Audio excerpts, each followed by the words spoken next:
ngawati untu. Iki lho bedane wong biyen karo wong saiki. Wong biyen iki otot kawat balung besi. Wong wedok saiki gigi kawat untuk selfie.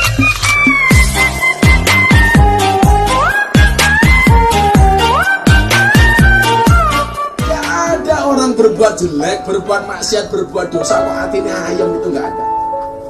Karena ketika Rasulullah Muhammad SAW ditanya, ya Rasulullah mahwal ismu, Kanjeng Nabi, dosa niku nopo to? Nopo jawabannya Kanjeng Nabi? Al ismu mahaka fi sadrika wa karita ayatil alaihin nas. Yang namanya dosa itu adalah satu perbuatan yang ketika kamu lakukan hatimu merasa tidak nyaman dan kamu khawatir dia. Mereka dekat dengan Allah. Mabuk, minum alkohol. Ada orang lewat pengajian, mbaknya ini bilang mereka luar biasa, dekat dengan Allah, sementara kami banyak dosa. Yang menjadi persoalan itu apa? Biasanya orang yang banyak dosa itu bisa menghormati orang yang baik. Yang menjadi persoalan adalah orang yang merasa baik biasanya tidak pernah menghormati orang yang jelek. Itu fakta, Anda. Maka saya sering mengatakan apa? Jangan pernah menghina pendosa seolah-olah kamu tidak pernah berbuat dosa. Kayak mesti bang bosok kali ya. Saya sering mengatakan apa? Orang baik itu kalau didatangi orang jelek biasanya meremehkan. Contoh. Aduh, tidak tenang, gelisah, aduh, banyak masalah. Tenang aja, kita ambil solusinya dengan cara yang pertama, baik sangka kepada Allah. Tidak mungkin Allah menguji hambanya di atas kemampuannya. Yang kedua, tetap bersabar dan kuatkan kesabaran. Ya ayyuhallazina amanu sabiru wasabiru warabitu wattaqullaha la'allakum tuflihun. Dan yang ketiga, alhamdulillah, ambil hikmah di balik segala ujian. Amin ya rabbal alamin. Tetap semangat ya. Capek-capek bikin konten kebaikan, tapi ternyata yang viral malah konten-konten keburukan. Aduh, gimana tuh? Nah, gimana tuh? Jadi solusinya jangan kasih panggung mereka. Kadang yang baik aja di pas-pas itu jadi jelek. Gimana tuh, Bit? Jadi mulai sekarang viralkan yang baik, stop memviralkan yang buruk.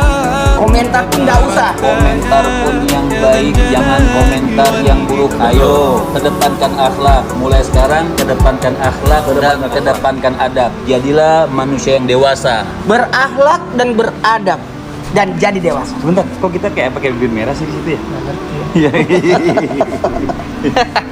Subhanallah. Jadi teman-teman sekalian, biar hidup kita lebih aman, kita kan khawatir juga kalau yang viral itu yang keburukan. Jadi ayo kita sama-sama saling bantu, di like, di share setiap kebaikan, karena setiap kebaikan itu akan bernilai juga bagi orang yang nge-share-nya.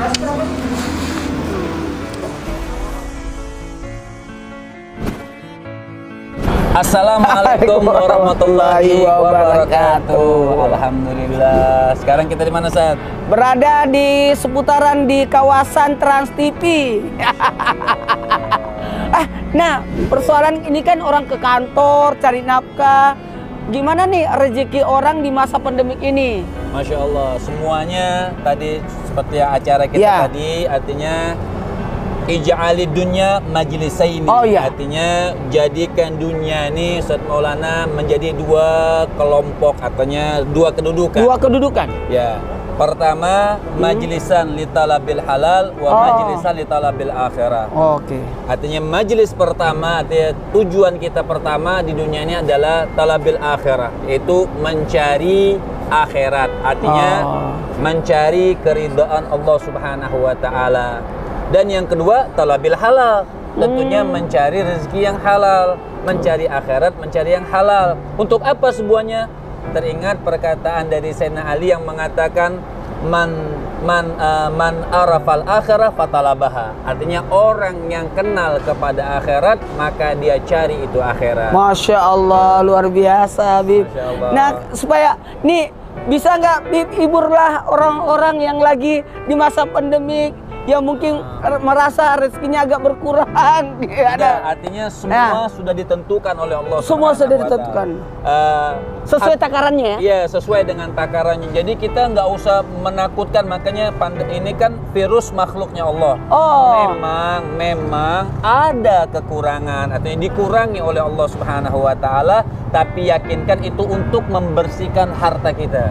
Mantap. Jadi catatan adalah untuk membersihkan harta. Membersihkan harta kita. Dan jangan pernah khawatir kalau memang rezeki itu punya kita nggak bakal ketukar. Oh, catatan. Seperti Hatim Al-Asam mengatakan, alim tu anna rizki la ya'kuluhu ghairi fa'atma'annat bihi nafsi. Oh, jadi pelajaran besar buat kita ya, Bib. Makasih banyak, Bib. Betul. Kita lagi di channelnya Habib Muhammad Syahab. Ikutin terus ya. Tekan tombol like and share ya. Oke, alhamdulillah. Bapak punya duit, ibu punya duit, menikah. Apa beda duit bapak dengan duit ibu? Dalam duit bapak ada hak ibu, tapi dalam duit ibu tidak ada hak bapak.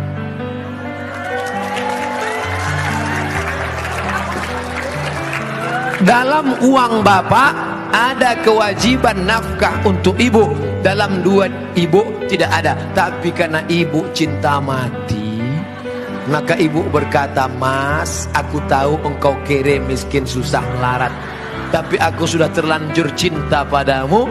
Jangankan uang ini, nyawaku pun kuberikan. Ambillah semuanya, dengan syarat jangan kau nikah lagi."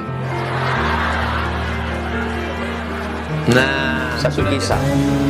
Rasulullah ke suatu tempat. Dalam perjalanan ke tempat tersebut, Nabi melewati pemakaman. Nabi lalu bersabda, "Langkahkan kakimu dengan cepat." Ketika lewat pemakaman, seluruh sahabat mempercepat langkahnya. Sampai Nabi di tujuan. Selesai urusan, balik lagi dengan rute yang sama. Lewat di pemakaman, seluruh sahabat melangkahkan kaki dengan cepat. Karena tadi diperintah cepat, tanpa perintah Nabi, percepat langkah.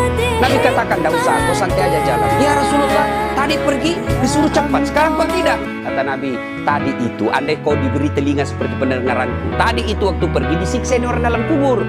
Saya tidak mau lama-lama mendengarnya, tidak tega saya mendengar dia disiksa, maka saya mau jauh supaya saya tidak dengar." Waktu pulang tidak lagi. Kenapa? "Saya dengar berita dari Jibril, Allah perintahkan, hentikan siksaanmu wahai penyiksa di kubur. Tidak mungkin saya siksa orang tuanya di kuburnya, sementara anaknya di dunia lagi belajar." Kaki Rasulullah menggigil, naik ke atas betis Rasulullah, naik ke paha Rasulullah, sampai ke perut. Bercucuran keringat Rasulullah, keluar keringat Rasulullah di wajah Rasulullah. Malaikat Jibril lalu berpaling. Nabi lalu bersabda, "Wahai malaikat Jibril, kenapa engkau palingkan mukamu? Apakah engkau jijik melihatku? Apakah kau jijik melihat wajah saya?" Jibril bersabda, "Ya Muhammad, ketahuilah demi Allah yang menguasai segala-galanya, tidak aku jijik melihat mukamu ya Muhammad. Aku tidak tega melihat engkau menghadapi sakaratil maut. Aku tidak mampu melihat engkau menghadapi sakaratil maut." Nabi lalu bersabda, "Ya Jibril, ketahuilah, andai saja Allah tidak cinta kepadaku, andai saja Allah tidak sayang kepadaku, betapa sakitnya sakaratil maut ini. Tapi aku mohon kepada Allah, ya Allah, jangan engkau timpahkan sakitnya sakaratil maut ini kepada umatku. Bebankan